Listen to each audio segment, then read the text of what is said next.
Good evening, everybody. It's good to see. Good evening. How are you doing today? Thank you, George. I'm doing fine. How are you, George? I'm doing great.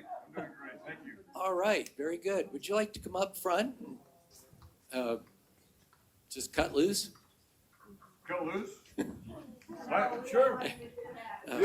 Okay, all right. Good to see everybody. Let's all stand together. We're going to pray, and then we're going to say the Pledge of Allegiance. So, Heavenly Father, we thank you tonight. We thank you for your Son, Jesus. We thank you for your unfailing love. Lord, we just give you all glory and praise tonight that we could be here. We could be here to honor you and give you glory, Lord, by our lives and what we do in this world. Lord, it brings you glory and brings you praise. When we go to the city gate, Lord, it's for you. It's not for ourselves. But yet, Lord, you have put us here to do these very things that we're doing tonight. We thank you and give you glory. We ask you to bless each person here. Let them be just encouraged with the information they get here tonight from these servants that will speak tonight. We just thank you, and we give you glory in all things. In Jesus' mighty name we pray. Amen and amen. I pledge allegiance to the flag of the United States of America and to the republic for which it stands, one nation, under God, indivisible, with liberty and justice for all. You may be seated. Can everybody hear this mic? Hopefully you can. See? Okay.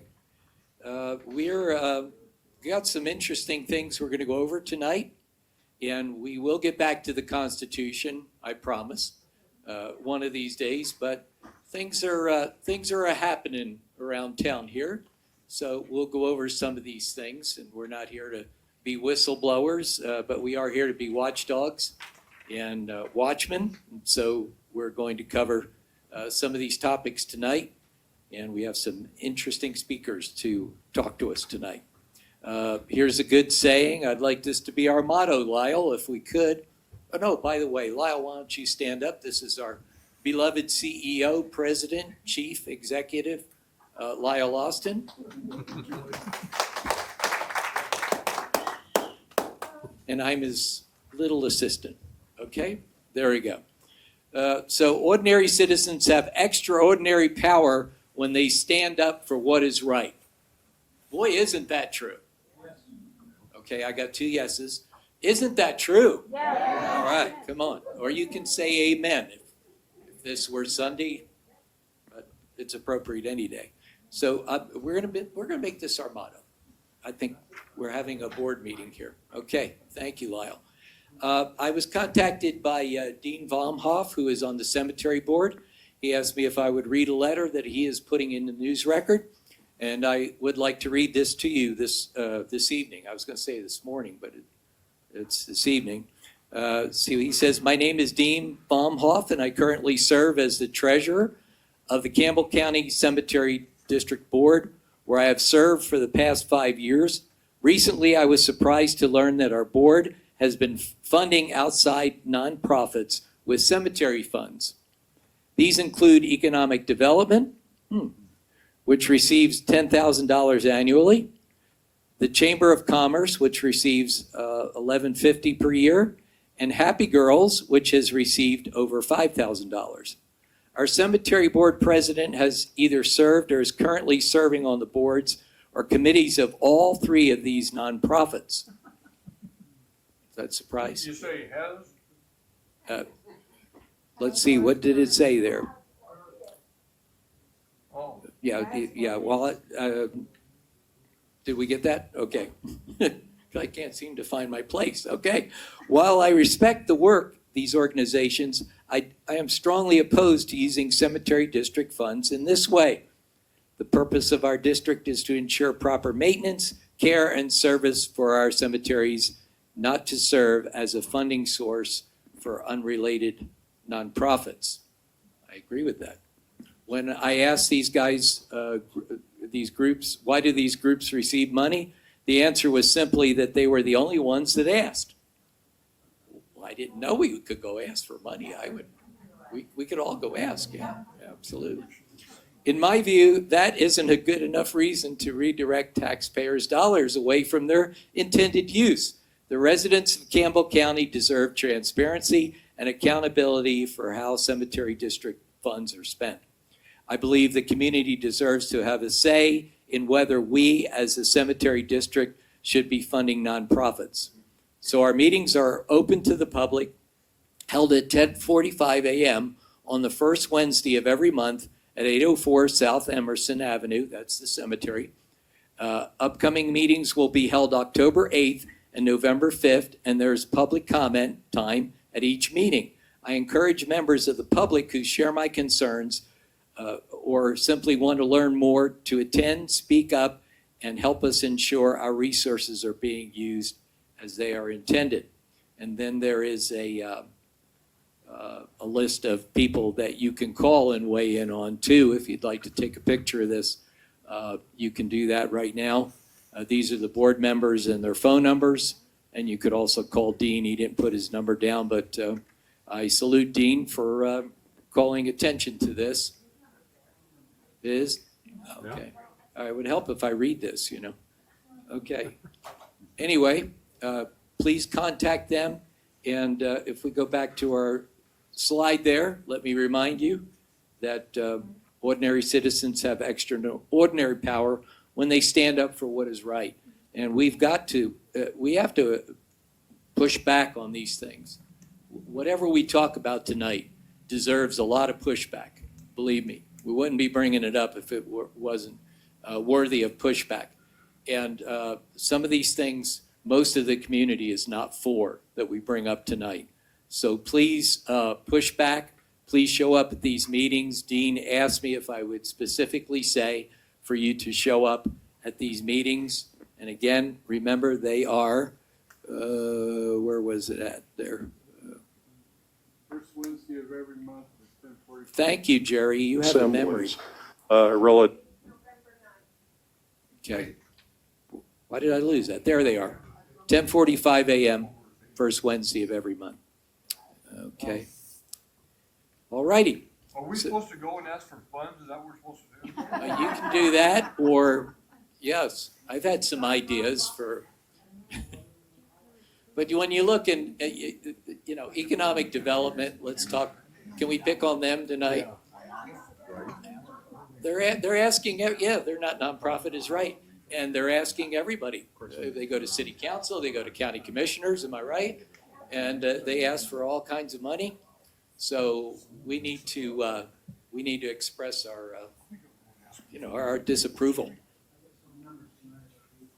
Okay, all right, Jack's gonna read some numbers, that's good.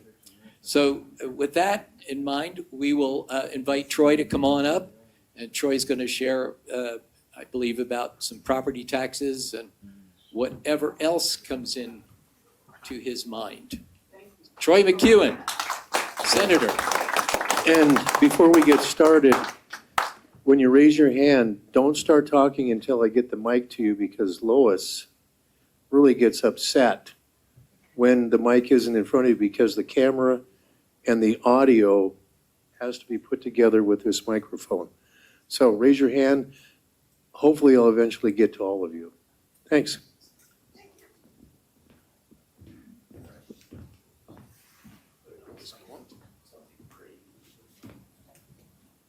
There you go. Good evening. How we all doing? What's that mic number, Troy?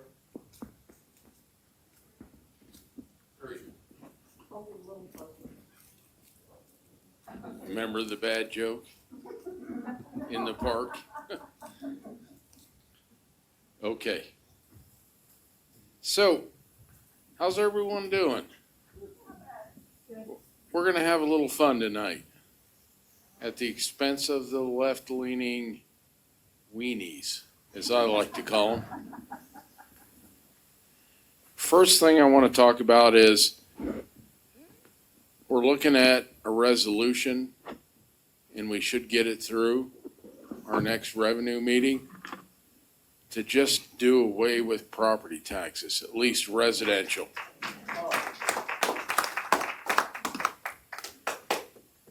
And Everybody's concerned about backfill because the poor schools,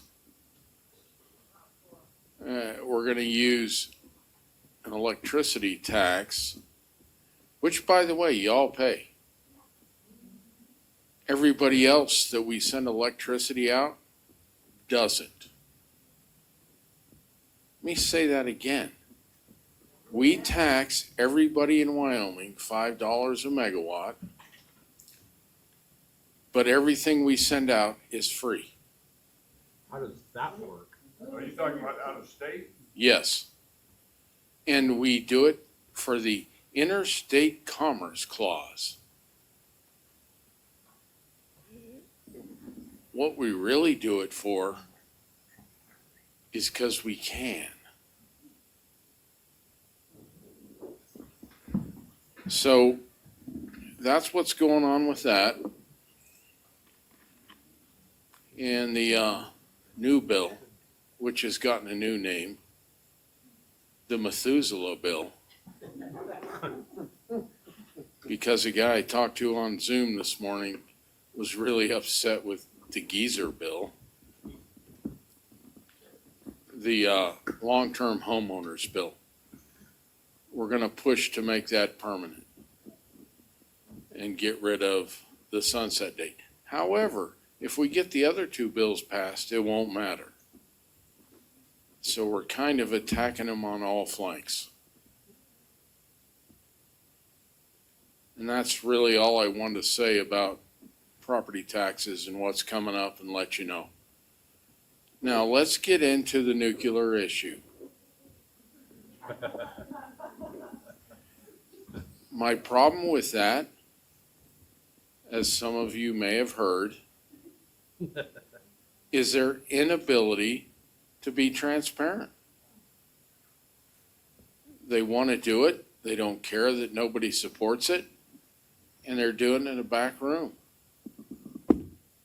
And Kelly McCreary the other night at City Council, wow. He stomped on all of them.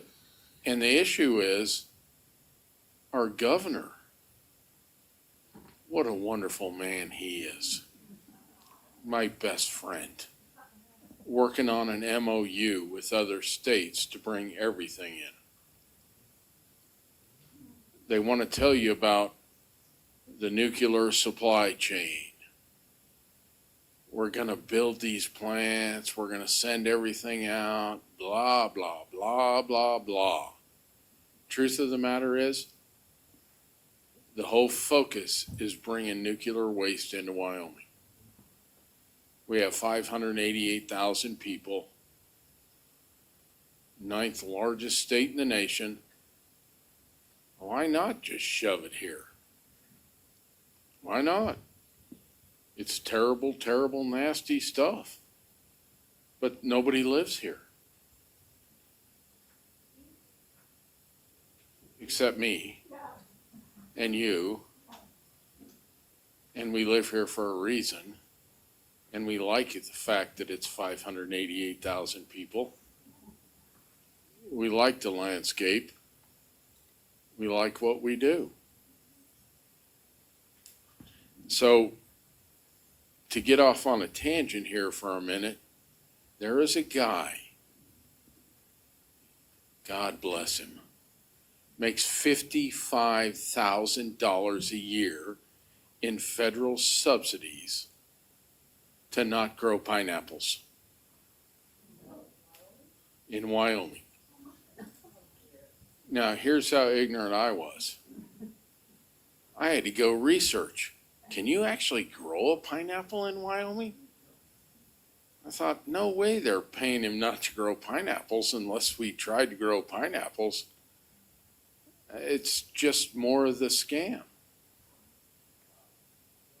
So as we go down, we're going to fight the nuclear battle pretty hard. I think we at least got them delayed a year or two.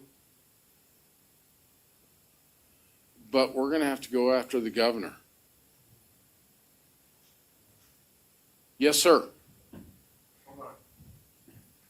Raise their hand. George. Of course, it would be George. Hey, so the question I have is, has any of the people that are running for governor made a statement on the nuclear? Either of the people? You mean all 10 of them? Any of them. No. How about, Especially Barlow, has he said something one way or the other? No. Probably won't. He'll lay back. Once again, my opinion. So the Wyoming Business Council's ask this year. Glad you're all sitting down. $1 billion. $1 billion for the governor and the WBC and the slip board to play with. But we're in trouble. We have no money. None. Casper. I'm going to use them as an example. I'm digging into Gillette next.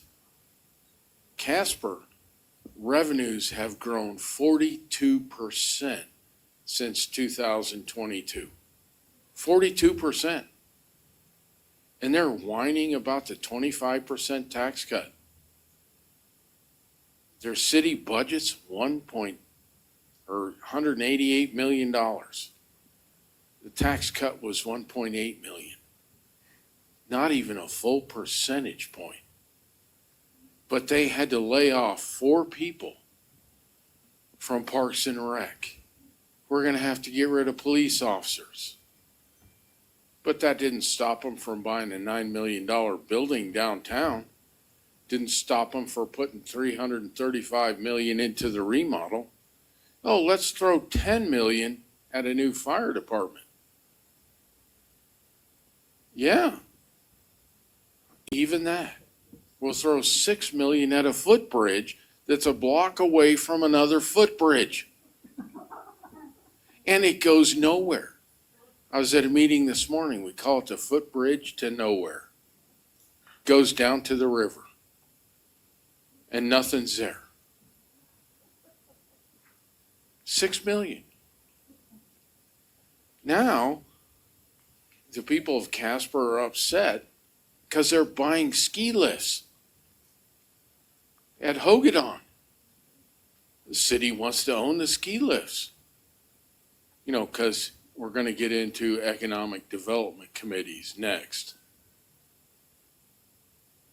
Why? Oh, it brings in tourism. There's not enough tourists to use the ski lifts. So let's buy it and make sure we keep it open. $4 million. Double their tax cut. But we had to get rid of 4 people from Parks and Rec. And we didn't mow the grass in Casper. And we're threatening not to pick up snow. Over $1.8 million. It just amazes me. And I should have warned you, my tail's been twisted tonight. Some of the meetings I've been at and what's going on. It's garbage. I spent 2 days at school recalibration. You want to talk painful? Those are 2 days I'm never going to get back. Once again, 2 days I'm never going to get back. And I listened to a consultant who wants to put school lunches and transportation and all of it into the block grant. And evidently, we need psychiatrists in grade schools K through 3. Because you know how messed up K through 3 kids are. They all want to change their gender as soon as we tell them they need to. I'm going to use a quote from Paul Untie.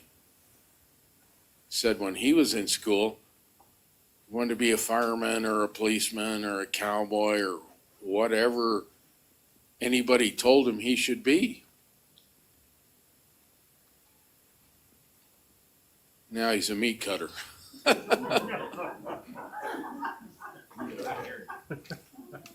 Point being is, no, you wish. Anyway, point being is, we're going after these kids at such an early age. And now, I asked the question at City Council. Why would you want to bring in an energy source that costs 4 to 5 times more than a coal-fired power plant? Why? Who are you taking care of? Taking care of yourselves. Not taking care of everybody here tonight and the rest of the town. Just lining your pockets. And now we're going to get into economic development. What a scam. Carbon recapture. And we spent hundreds of millions of dollars on it. But the tax cuts are hurting us. Wyoming Business Council, once more, wants $1 billion added to the budget. $1 billion. And they'll dole it out as they see fit, pick winners and losers. In our local governments, boy, I tell you, since ARPA and COVID and those funds have gotten so spoiled it's not even funny. They forgot why they exist. So we have wonderful statues all over Gillette. And they're nice. Don't get me wrong. We have a cemetery that's absolutely fantastic. If I was going to build a cemetery and I had no spending limits, I'd build the one here. Hey, let's have parties in the cemetery. Concerts, bands in the cemetery. So if we lost track of what we're trying to do, so back to the nuclear thing, and I'm going to be a little all over the map tonight. Like I told you, my tail's twisted. Why? What are we going to gain? Other than you'll have higher electric bills. And the Rusty Bells and all of them will make millions of dollars leasing out property. But nothing's free. The windmill subsidies, you're paying for. Just federally. The solar subsidies, you're paying for. And the windmills and the solar plants, whatever you call them, not only do they make the landscape ugly, they damage a lot of stuff. Far worse than the carbon the coal-fired power plant puts out in the air. We have some of the cleanest plants in the country. Cleanest. Fantastic operations. But we're going to shut them down and bury nuclear waste in the hole where the carbon was, because carbon's bad. According to that clown that owns Microsoft. He's also the guy that wants to kill you all off. It's amazing. So there's a lot of things going on in session this time. Ag, we're fighting against eminent domain. And I think we're going to win that fight, where they can't just come in and say, I'm going to put lines through your property because I can. Right now, we have a bill that's passed. If they're gonna put lines through people's property, they have to have 66% of everybody's buy-in before they can claim eminent domain. We're trying to take that to 100%. Because we can. The other thing we got to realize is the executive and the judicial branch are off the rails. Off the rails. Our governor thinks he's a king. He can run anything any way he wants. So back to the nuclear thing. He's already entering in MOUs with surrounding states to bring it in, even though it's illegal. It's illegal. The only nuclear waste Wyoming can have right now is in Kemmer, or as I like to call it, Kemmerer. But that's a test plant. That's all it is. That's a they're gonna love this one. Let's build it and see what happens. Let's wait a while, let the dust settle.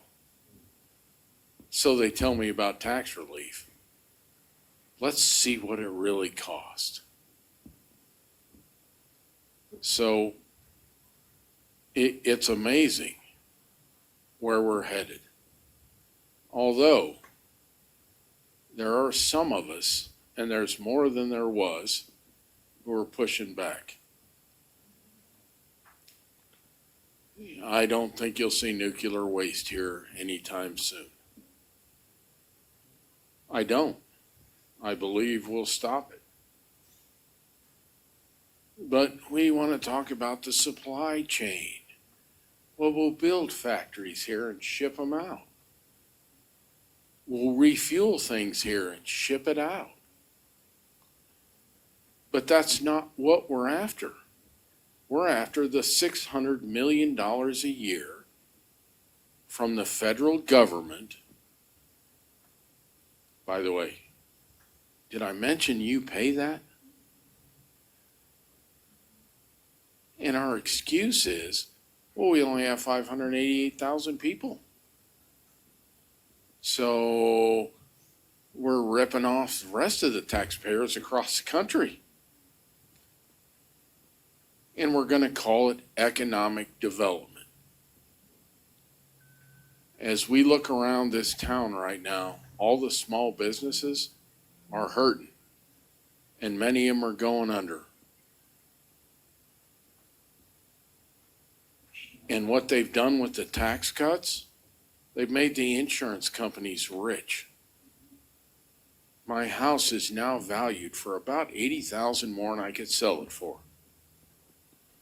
That's okay, it's a 4% cap, so we're only going to take a little bit of property tax. But then you got to pay the insurance bill.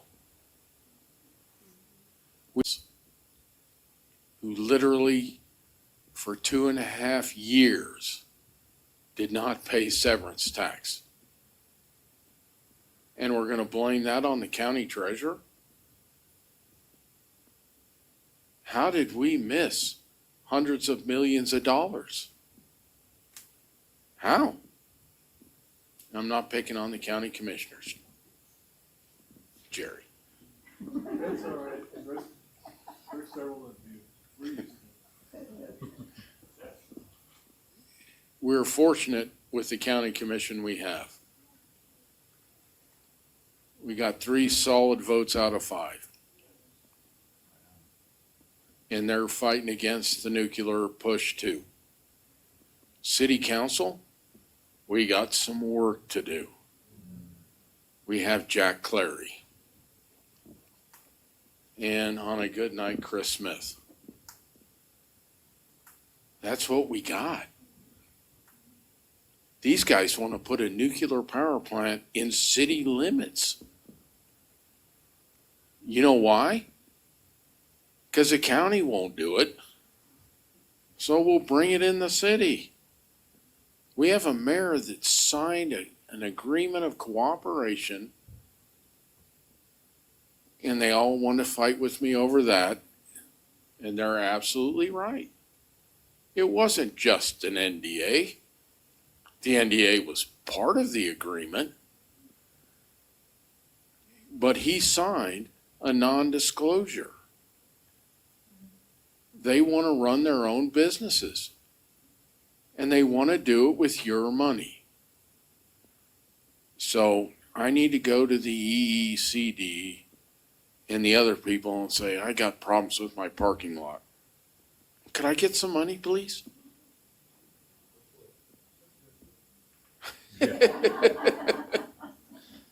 Cemetery board at one point in time had 50 million in reserves, and it's growing. And their excuse is we're going to build a new cemetery.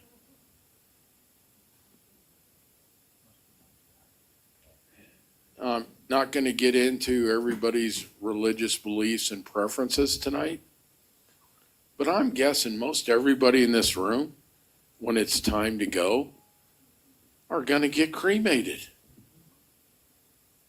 because they can't afford to be buried in the cemetery.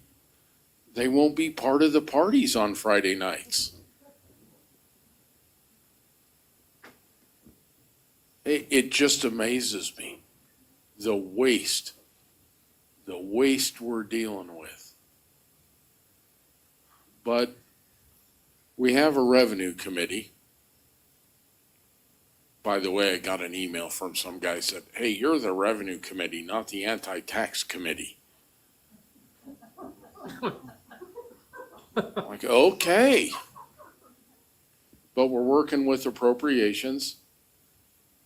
We're going to flop the sales tax.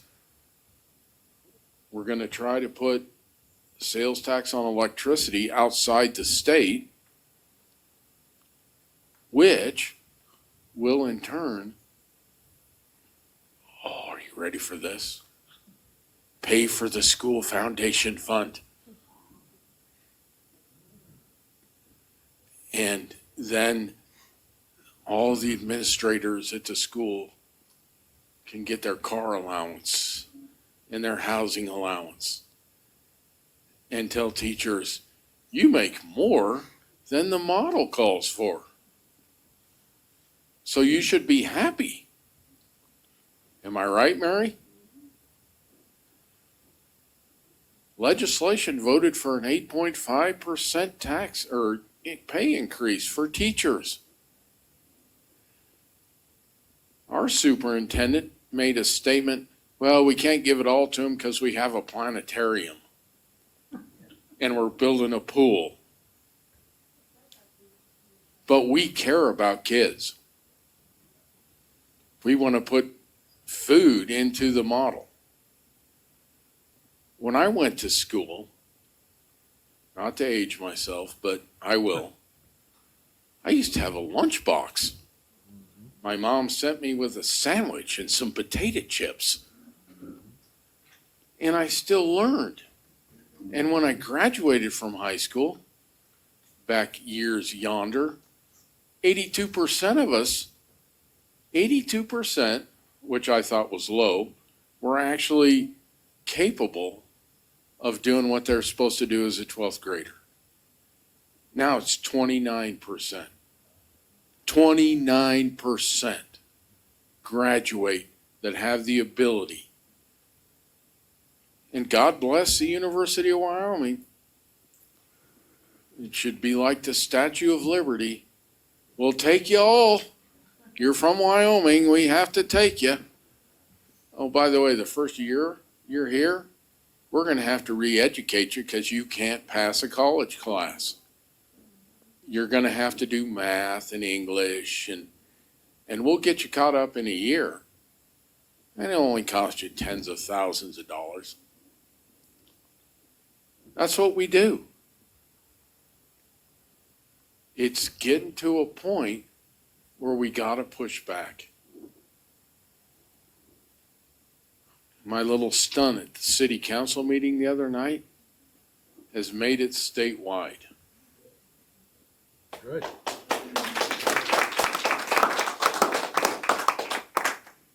And I don't say that because I want to talk about me, because I don't. I'm just one senator out of 31. And as we go forward, everybody's like, oh, Troy, you can't bring these tax relief bills. It's a budget session. You know what they're really saying? Oh, Troy, you're going to bring these tax relief bills during an election year? You're going to make us vote on them? You're going to make us be counted? Yeah, I'm going to. I may not get elected next time, but it doesn't matter. If we don't get it turned around now, while we have Trump in office, we never will. So the tax relief stuff we're working on, the reform, is going to gut Article 15 of the Constitution, of the Wyoming Constitution, so they can't bring it back. So when it shows up on your ballot, please vote for it. But yeah, we're doing some good things. We really are. And our governor is definitely not on our side. $1 billion. I want to say that one more time. $1 billion is what the Wyoming Business Council wants. Do you know our governor tried to enter an agreement with a company from Saudi Arabia to suck carbon out of the air? We weren't going to be carbon neutral. We were going to be carbon negative. And then he'll show up and say, I love coal. I love gas. And I appreciate you all coming tonight and listening to me ramble, but that's where we're headed. And I think, according to the Cowboy State Daily, Senator Troy McEwen has weaponized the Revenue Committee. And they think that bothers me? I think that's great.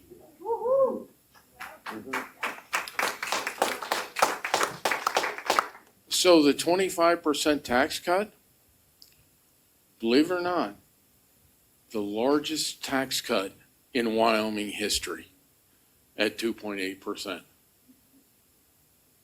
And Casper's firing Parks and Rec people, which I'm pretty sure, I haven't verified it quite yet, but they were temps that were hired for the summer. They were going to fire them anyway.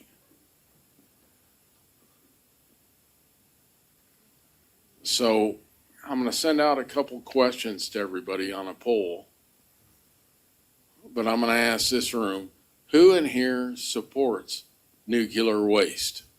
Please raise your hand. Go ahead. Nobody? I support it. We're somewhere else. Jackson. And now we're going to pick on Trump? We're going to pick on Donald Trump, who, excuse my language, got this poop sandwich thrown his way, and he's got to do something, and he wants to do it quick. And here we come. Do-do-do-do-do-do. We're Wyoming. We love federal money. Do-do-do-do-do-do. We're a poverty-stricken county. Do-do-do-do-do-do. We have to have a government. We don't generate any money. We'll have Campbell County pay for it. and Atrona and Laramie County. Do. So Aunt Mabel, I'm going to get in trouble for this. Aunt Mabel can sit in the county or city hall scratching herself with nothing to do because there's no money. And everybody who lives in these counties are ag people who are do. Send me my federal subsidy. I won't grow any pineapples. Don't bring any factories here because we don't want them. We don't want business. We just want the goodness to wash over us. Ooh, that sounded a lot like a sermon. Sorry, Ed.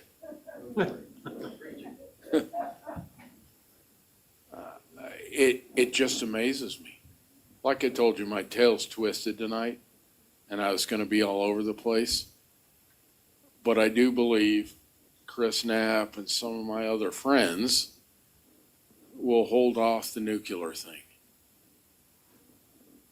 I think Rolf's doing a ton of work to stop it. Go ahead, stand up, Rolf.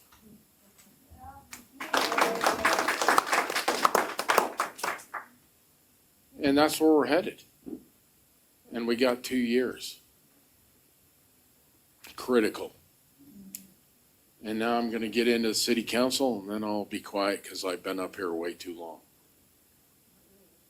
We got to replace the city council.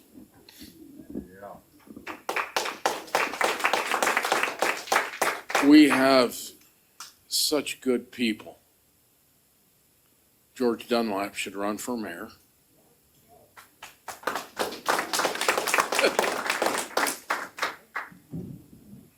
But if we can flip 3 of those seats, doesn't matter who the mayor is, unless it's George Dunlap. And we can start pushing back. But we ended up with a 15-minute city. Yes. We ended up with hate ordinances, which, by the way, the only people we evidently hate are like me, white men, because women are included in the overprotection. Evidently, we're bad, bad people. The white male. And you go back to slavery. Every country in the world owns slaves. I'm going to say that once again. Every country in the world owns slaves. Yes, they do. The Middle East. Yep. And you know where we got the slaves? Africa. And guess what? The Africans sold them to us. Oh, we don't talk about that. We talk about, oh, my ancestors had to pick cotton, so now we should have reparations. Oh,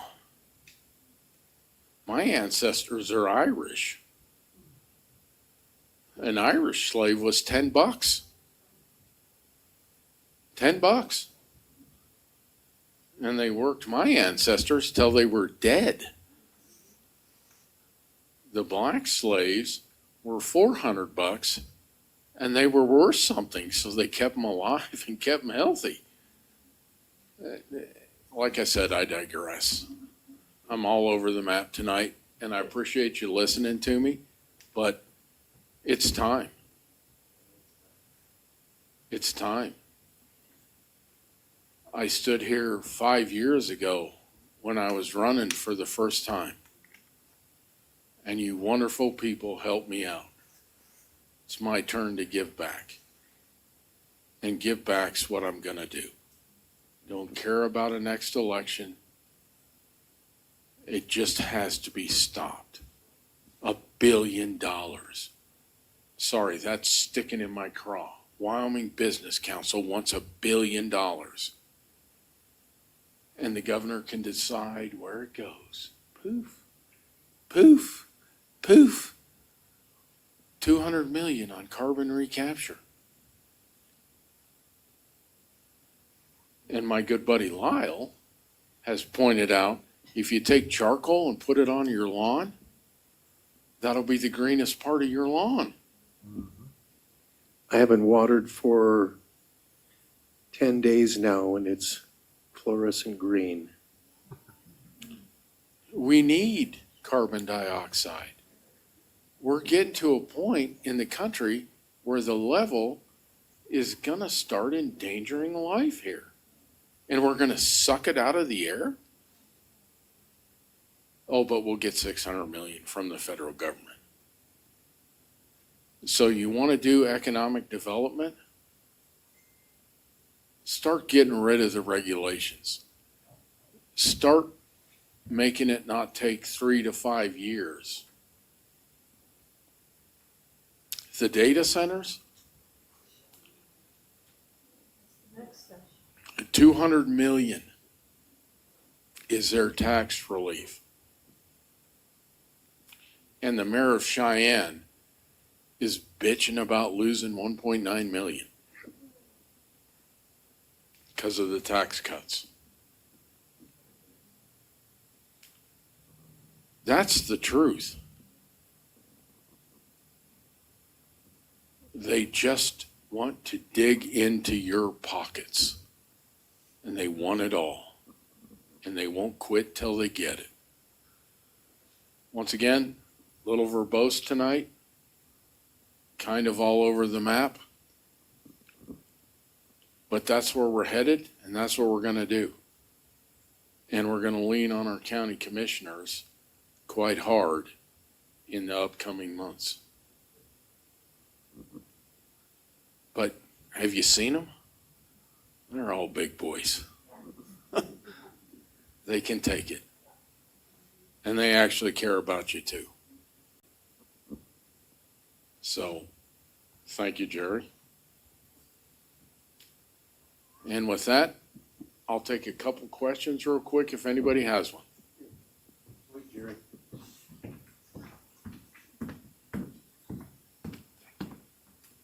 This makes slows now. Troy, what's the status on school choice? Oh, boy. Are we talking ESA? Yes, sir. Yeah, it's tied up with the black-robed legislators. Have you noticed every one of those bills goes to one judge?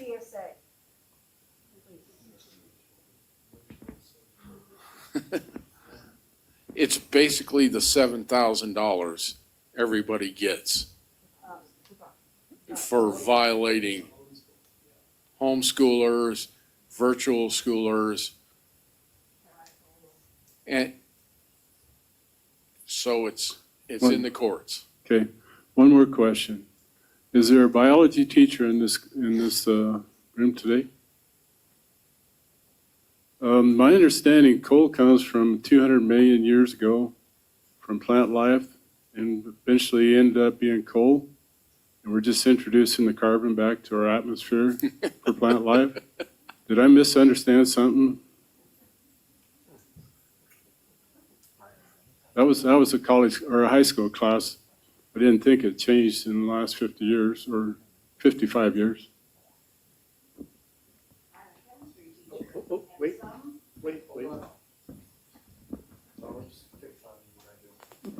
I'm a chemistry teacher and I did a lot of biology, but in some greenhouses, they literally pump in CO2 because it makes their plants grow. What do you know? CO2. And when they say carbon capture, remember that's CO2 we're talking about. We're not talking about carbon, exactly carbon. We're talking about CO2. When I found out, I could not believe it. They forgot their high school biology. Which brings up something else we're working on in the Ag Committee. Told you I'm all over the place tonight. The contrails, Yes, yeah. What is it? we're trying to get rid of that.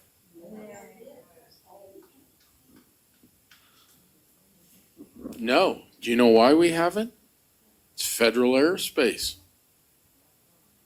So me and all my buddies down in Cheyenne say, we can't do anything about this. Federal government's going to do what it wants. It's actually called dimming the atmosphere. They're dimming the sun.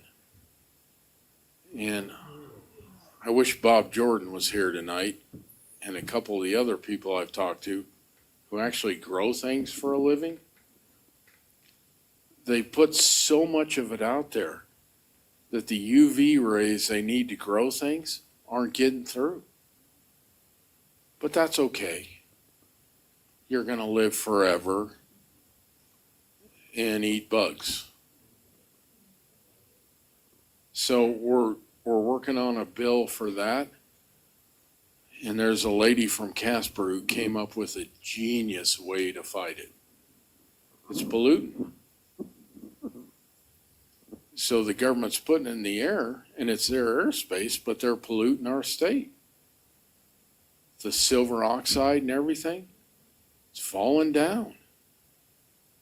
The bighorn sheep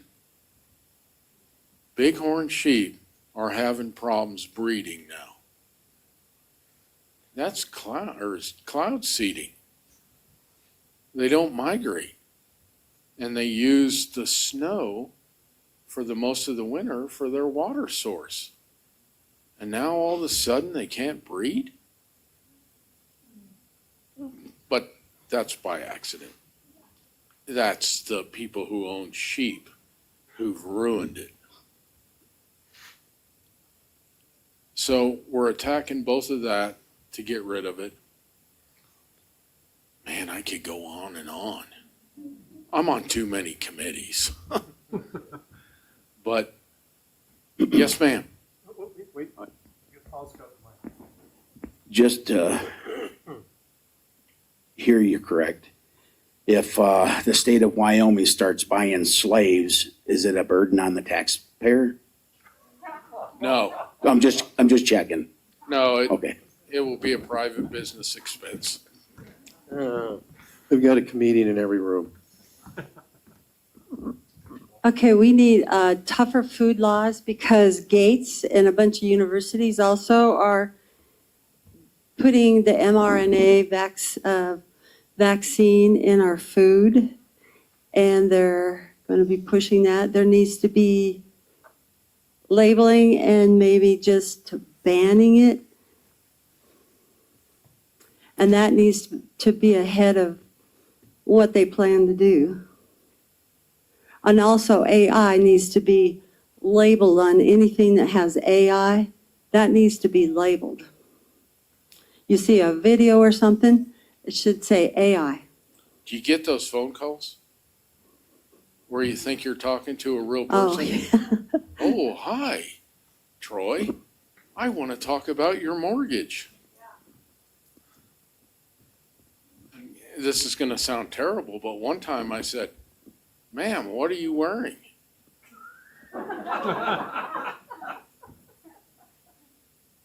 Let's get back to your mortgage. And if I get 3 yeses from you, you get to talk to a human being. The food? Oh. So I got the Wyoming Department of Agriculture to admit I can legally cut up game at Don's Supermarket. Just as long as I clean in between. They weren't happy. You know what I can't do? I can't bring your cow or your cow or your cow in and cut it up and sell it. I can't. It's got to be USDA inspected, which is now Wyoming Department of Ag. So I asked a question. I've been chasing this for 10 years. What if I had my own inspector? Oh, you'd be inspecting yourself. We can't have that. But I'm telling you, we do a much better job than the government. And we would actually cause a little economic development. other than government subsidies. We are prostitutes. And I want to use a different word, but we are prostitutes for federal funding. We have been since the inception of this state. Oh, you're not big enough to be a state. Well, let us give you all our land. Not enough. Let us give you all of our rights to minerals. Okay, we'll take it. You're now a state, and we'll start sending you federal funding immediately. That's what we've done.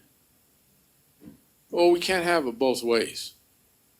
You're either going to run a ranch and grow cattle and sell the cattle and make a living off of it, or you're going to take federal subsidies to not grow pineapples. I mean, you look at the list. What's the name of the ranch on the Campbell County, Johnson County line off 50? Taylor Ranch? I think it's Taylor. No, It was Iberlin. $800,000 worth of federal subsidies. Not to grow this, not to grow that. $800,000. Now you know what your state wants to do? They want to buy the Pathfinder Ranch. Do you know how big the Pathfinder Ranch is? Why do we need it as a state? Oh, we're going to shove nuclear waste there. Right by our water system. Troy, you were talking about you can't cut someone else's beef in your store. But is it accurate in saying that a cattle producer can slaughter it on their place, cut it up, put it in their freezer, and sell it packaged to a consumer in Wyoming? That would be the farmer's market scam. Exactly. Yeah. I could literally cut a beef in my parking lot. In my parking lot. I can't bring it inside where it's sterile and clean, but I can do it in the parking lot. But I have to have ownership of the cow that I'm cutting up. It's amazing. Is it inspected? No. That cow? You go to the farmer's market, it doesn't have a USDA stamp on it. And if you buy it there, here's the amazing thing. You eat it and you don't die. That's what I was alluding to. Anybody else have any more questions? And if not, we're going to bring Jack on, and then after Jack is done, are you going to stick around for a while? Yeah. And then I after think Jack George has a when you're question. done, then we'll see if there's more questions, and then we'll finish up. You get that microphone. I think George. Okay. Sorry.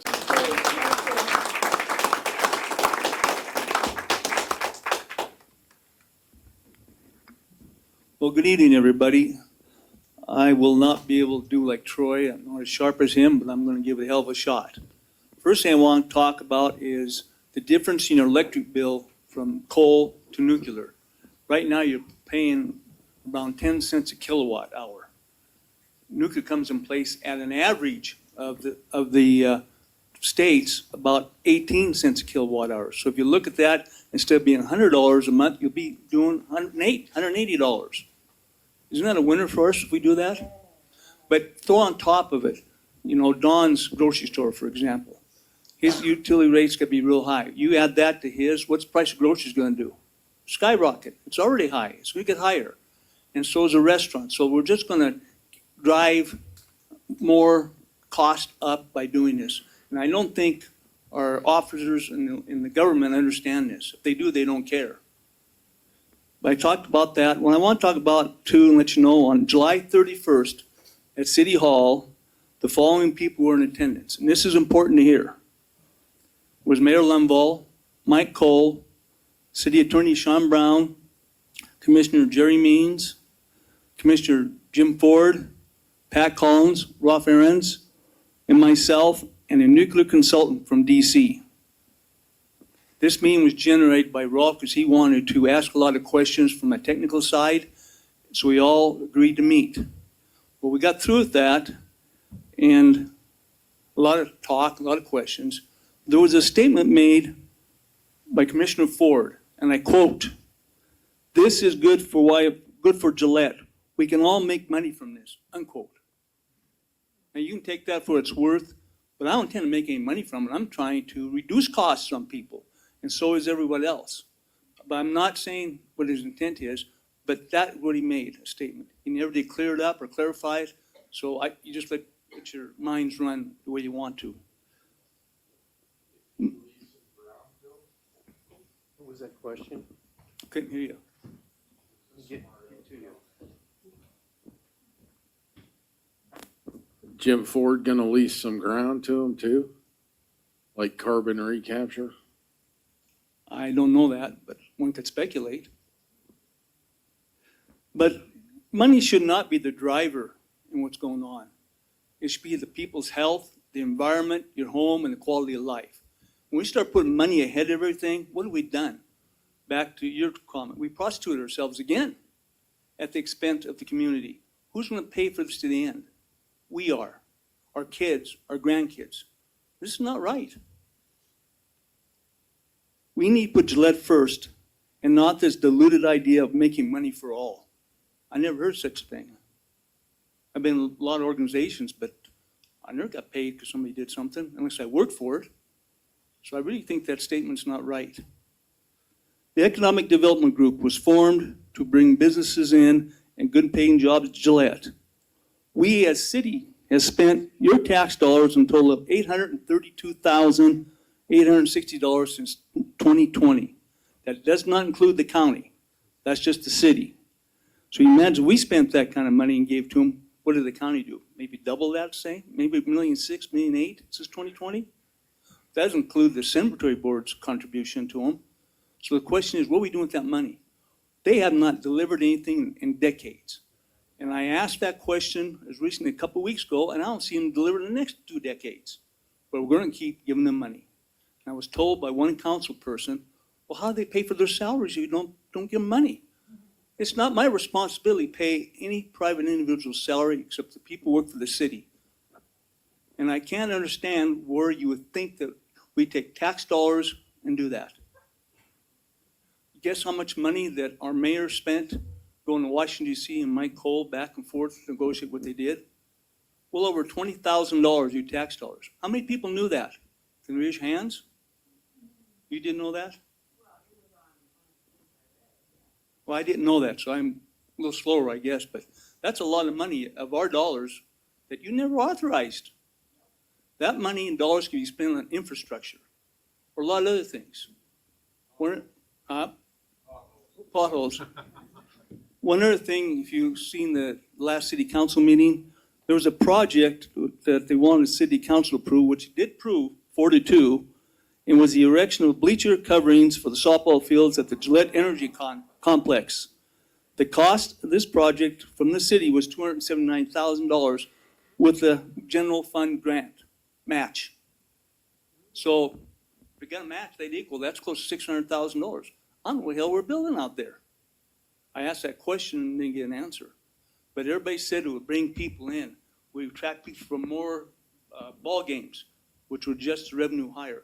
And I'll tell you what, I asked and went back through 5 years of sales tax data during the month of March through October, and I couldn't even see a blip when we had any event like that.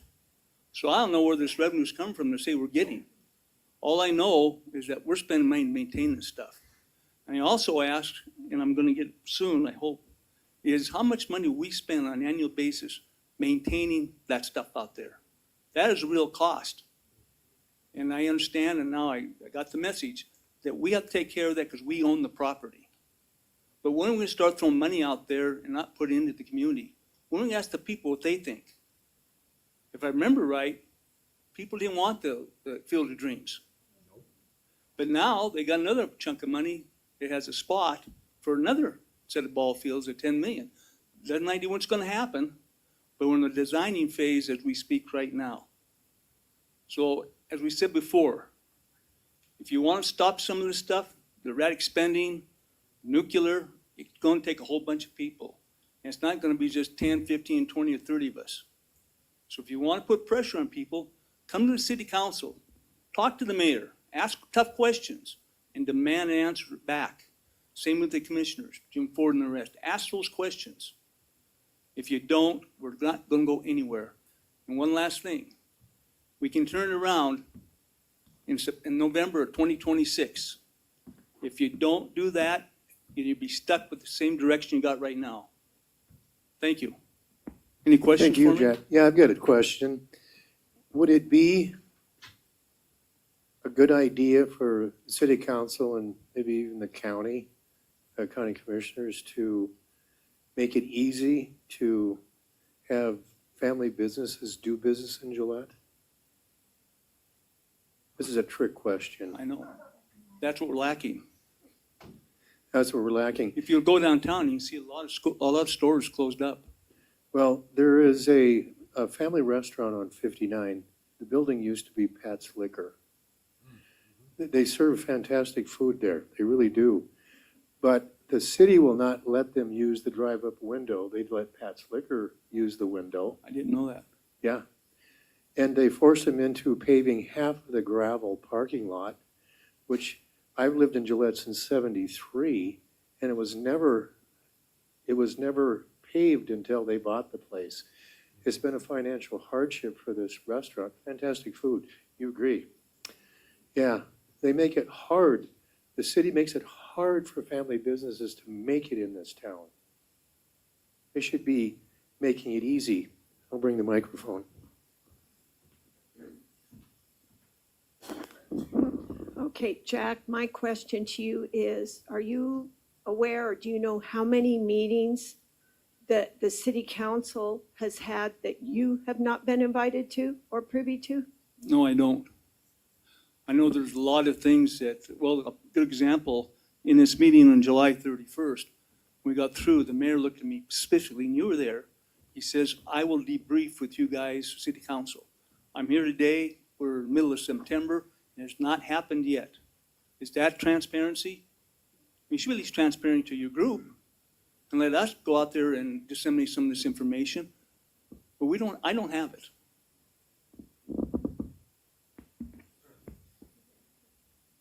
I'll bring the mic.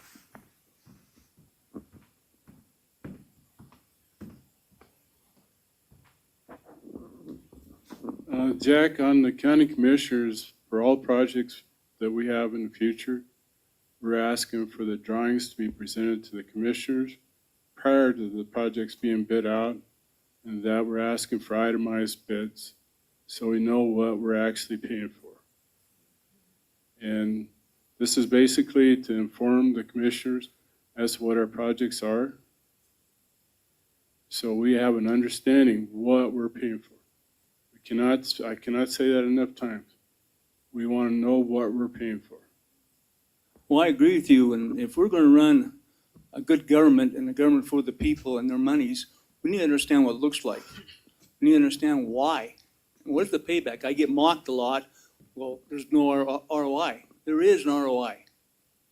In any transaction, there's an ROI if you look for it. I'm not talking about little things, but big things. If you can't get a return at least 10%, you don't do it. I know I would got fired at Black Hills if I didn't, on all these projects, get at least 10 to 12% return. And if I didn't deliver that number, it was even worse. But yet we talk about millions of dollars here, and nobody looks at ROI. That just blows me away. Return on investment. All these people that are trying to bring jobs into Gillette, that are experts on business, have they got any businesses of their own, any big businesses that they've started, that they know how the business operates? I think they do. Not largely, but some. No, Jerry, they don't do that? Well, I thought what I know about L&H, I know they did years ago. Pardon me? Oh, yeah. Okay, I misunderstood your question. Have to So speak up a little bit. You're referring to government, local, county. Local. Do they own businesses? Do they know what it's like to start and run a business? Probably not. Troy? Oh, they know how to run a business with your money. And whether it makes money or not, they don't care. Sorry, I didn't mean to steal your thunder, No, but you're right. we're all slaves on the taxation plantation. And why haven't you paved that city street yet? It's fixed. People are happy. They're still shopping there. I filled the potholes in that weren't my responsibility. Thank you, Troy. True patriot. Lyle?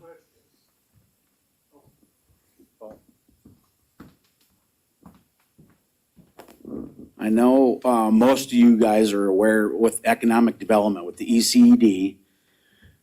This is just throwing something out there because I sat on a couple boards and had to listen to a lot of business plans come through and what they talked about. But what they do is a lot of the royalties that come back to the state of Wyoming go to the Wyoming Business Council. They get funded. And when they get federal money, federal grants, go through the Business Council, Wyoming Business Council, and goes through the SLIB board, gets approved. Businesses that economic development are pushing, those businesses like these nuclear coming in, they're gonna see if they can partner with the economic development, in turn, get a loan from the Wyoming Business Council. And how it works is they get a 0% loan. However, they can't, Terra Power can't get the loan from the state. It goes to the county entity or it goes to the city entity. So that's where Shay's probably working with economic development. And these banks in Gillette, Wyoming ought to be furious because the state, Governor Gordon is loaning out billions of dollars for 0%. And these banks should be fighting them because these banks need businesses. And anybody that's starting a business should be using a local bank or some kind of bank in Wyoming. But that's the scam, and I call it a scam. And I was the only conservative that sat on their board and looked at their the way they're doing business, and it's nothing but funneling money. It's a money laundering scheme because they're using grant money coming to the federal government from the federal government, and they're loaning that money out, and they have to sometimes, if they're winners, they get free money grant. If they're losers, they pay a recapture loan. They have to pay 25 to 30% back to the state of Wyoming, Wyoming Business Council. And so I think Troy ought to push, and we've talked before, they ought to try to disband that organization because it's a money laundering scheme and it's our tax dollars. So if Jack wants to start a business and the federal government is offering some money for incentives for businesses, state of Wyoming shouldn't be using that money to loan out to companies coming to Wyoming. But thank you. So Paul, are you saying that they're picking the winners and losers? Absolutely, 100%. So they're picking the winners and losers? Go ahead. I got one last comment. All this data that I talked about tonight was not generated by myself. It was generated by Rolf. Rolf's done a lot of work. He understands what's going on. And we're just he's uncovered the very top of it. Bob Jordan's another one's uncovered a lot, and I think you're going to see that happen this Thursday night. So these people we need to help them, listen to them. So please ask them questions. They got answers for that. I don't. Thank you. I was remiss when I was speaking earlier. We're working with the appropriations guys too. We probably will not fund the Wyoming Business Council this next year. Rolf, would you come up, please? Yeah, it's your turn. We'll see if we can wrap this up in about 10, 15 minutes. Thank you. All right, I might need a little help to operate here. All right. So Rolf Ahrens, my name is Knop. I appreciate the feedback from everybody. Couple comments. I'm actually going to be mostly videos and little from me because the video really speaks for itself. You really need to hear this video. At the city council meeting a week or two ago, I complained of a lack of access to a video back in June of 23. The next day, Attorney Brown actually called me. We had a good conversation. He provided a link to that video. I have a couple clips thanks to Ed. First thing, as I've researched nuclear more and more, I began to wonder if I'm kind of losing it up here, if I've gone a little overboard. Maybe I'm going a little crazy with this stuff. Trink and I, we deal with this all day. After this video, I'm going to show a couple brief clips. I'm not crazy. We're not crazy. That's my opinion. This is not in the clip, any of the clips. Early in the video, this was done at L&H, second floor, June 26, 2023. Second floor of a garage. Early in the video, the speakers acknowledged Mayor Lundvall requested this meeting. So if you hear anything else, Mayor Lundvall is driving the bus on this. This is in June of 23. Just remember, that's over 2 years ago before Trump came into office. This stuff was moving. In the clips, Heidi Gross is there, McClelland is there, Montgomery is there, and the mayor's off screen, but he is there present, and a whole bunch of staff members.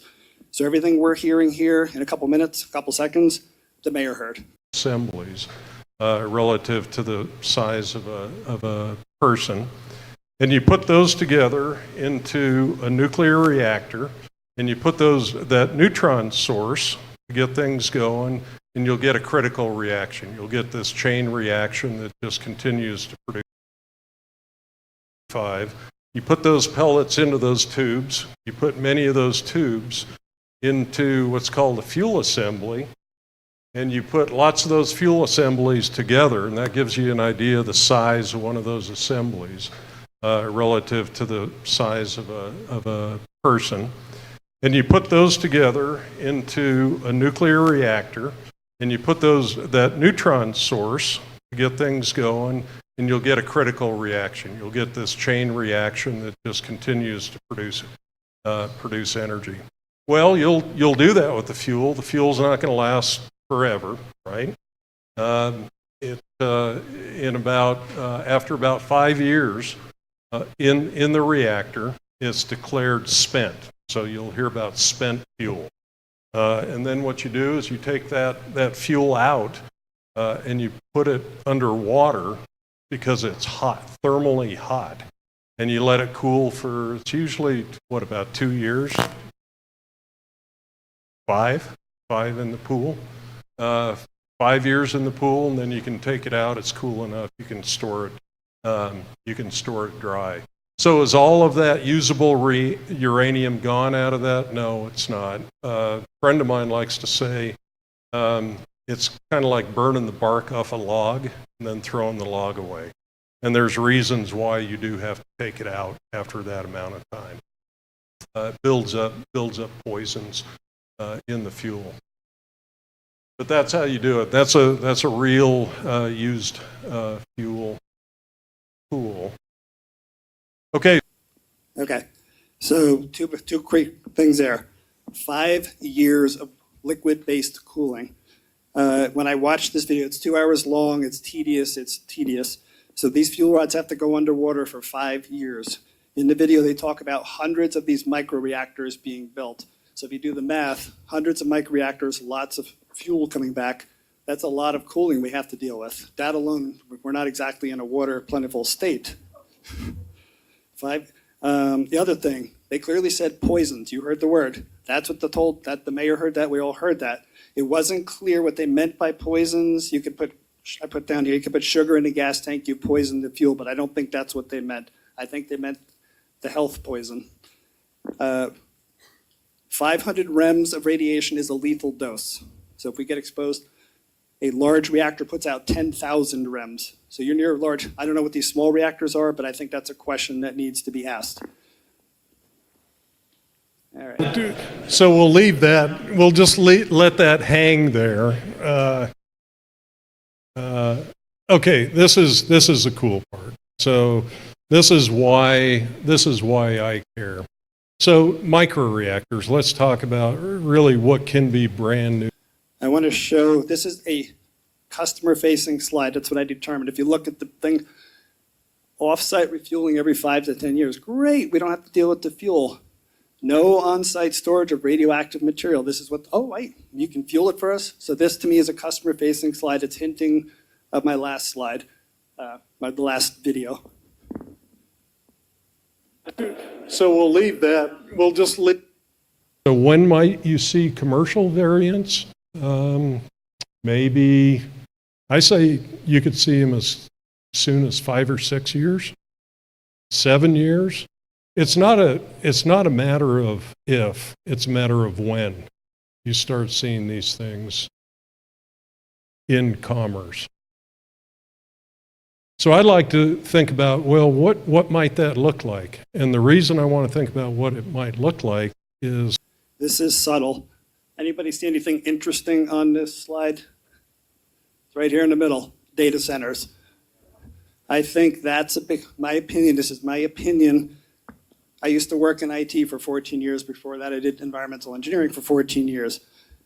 We wrote software. No one cared about the software. They cared about the data that the software touched. They cared about access. I worked at Bloomberg. We had to have data available instantly. It was about the data. So now we have nuclear reactors. We've heard data centers here being mentioned before.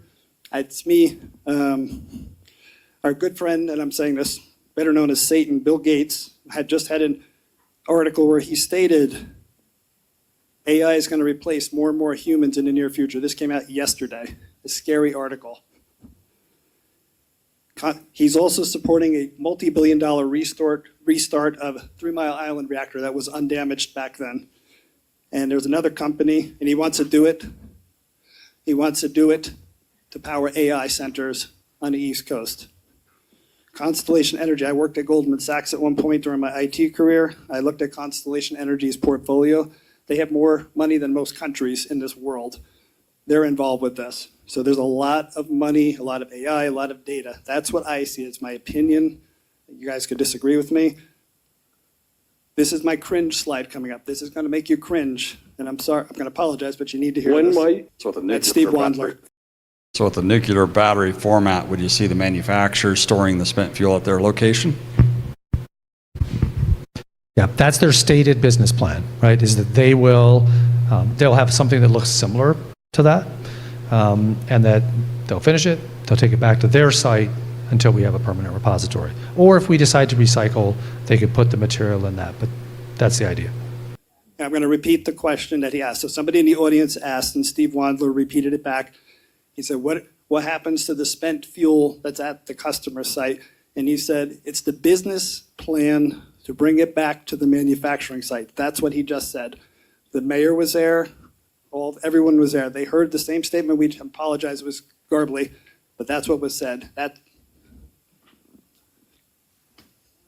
So are you saying that we would be manufacturing these small nuclear reactors, and they would be going to different states, and their spent fuel, their nuclear waste would then, it's their business plan that it comes back here? That's what was just said, yep. And they did mention BWXT in this video. It's not on what I have here. So yes, that's what they said. So when the mayor says we don't desire, there's no desire to bring spent fuel, the business plan says otherwise. That's what I heard. Make sense? Well, it can be a business plan, but the fuel that's used in the location comes back. When it's built and used, it comes back to the location that it was put together. That's us.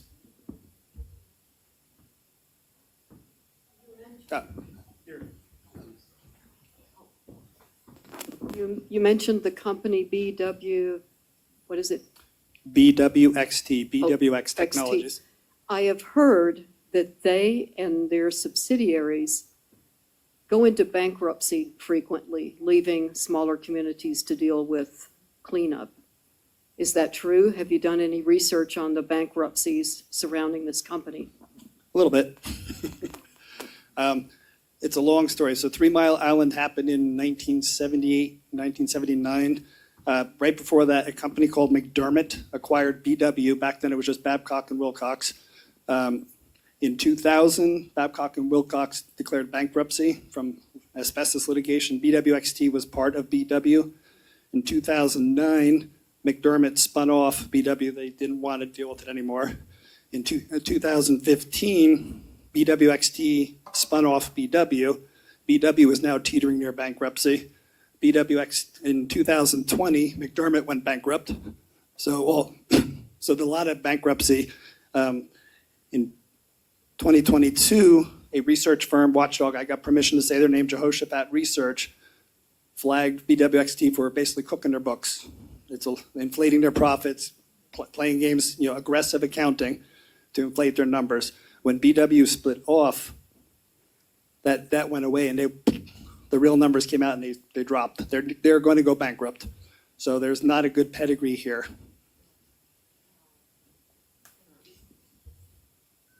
Here we go. Rob, did the video say that after 5 years, the refuge will be coming back, the spent fuel will be coming back after 5 years? That's the nuclear waste, does it start coming back after 5 years? They said two different numbers in here. I heard 5 years, yes. So for first 5 years, we're going to be in bliss. If it happens here, hey, great, no problem. And after 5 years, the garbage, as Senator calls it, is going to start coming back and coming back and coming back. And I think it's going to be a tidal wave. That's my opinion. 5 years goes by fast. But it's only temporary, right? Because the other states will ask for it back later. I mean, right? It's just temporary. Well, then we go to intermediate storage.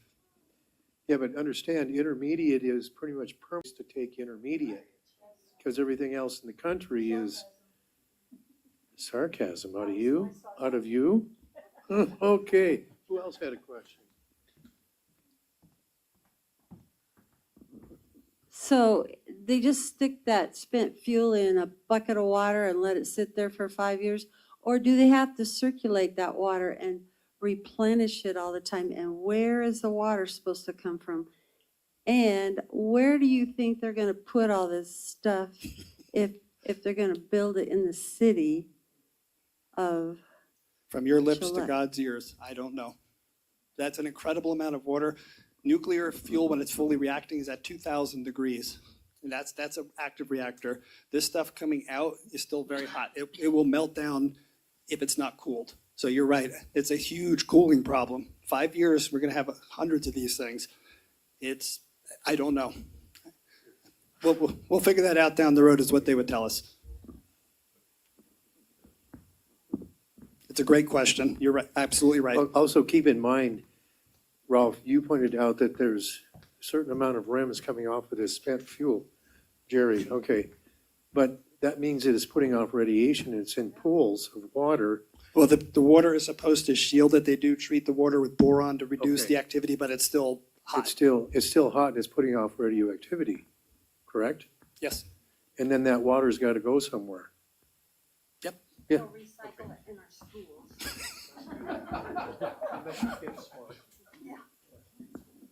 Ralph, didn't BWXT also sign contracts with the Department of Energy to remediate the hazardous waste at Hasford and at Savannah? Yes, I So think it was, where's that nuclear waste going to go? I don't know, I think it was $35 billion. So they got the whole thing covered, fuel, reactors, waste, and cleanup. Just at That's- Hanford, it was 45 million. Maybe Billion, it was a billion, or, billion. I know Savannah River, I saw that article, it was in And I the think that billions. that one, and they're assuming that by the end of these two projects, that could run over $600 billion. But that's overinflated, they'll tell you. Now, why would we want Well- to invest in that? Okay, I'll give you the mic. So this might be rumor, I don't know, but we always hear inside the city limits. I heard that that there's a possibility that this nuclear plant is going to be on the Camplex grounds. It's the Camplex. I mean, it's not this pie in the sky somewhere in this, no, the Camplex. Have you heard that? It was in one of the articles a year or two ago. It's at Pronghorn Industrial Center. That was a siting area, I think they said. That's by Camplex. I don't know if it's at Camplex, but it's close to there. Am I right there? You're absolutely right.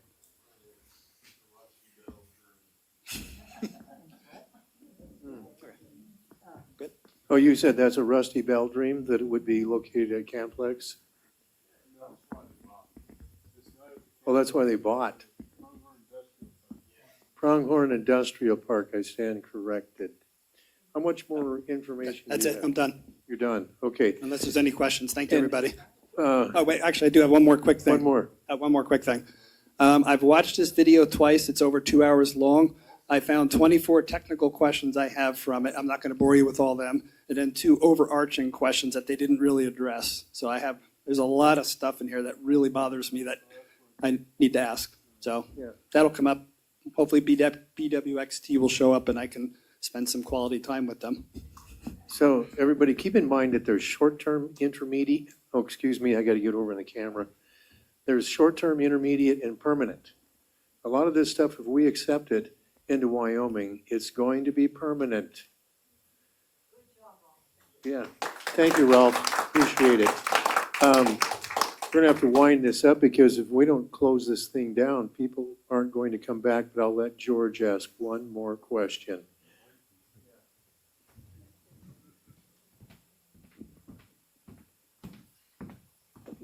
Yeah, I just don't want there to be a rumor that I'm running for mayor. It was nice that Troy said that. But you know, the way things go, I've been asked to run for mayor last time and I said, no, let's all get behind Sean Lundvall. So if I'm that dumb to do that, I don't think I probably would qualify. Well, George, you just don't know it yet. You'll most likely run for mayor. Yeah.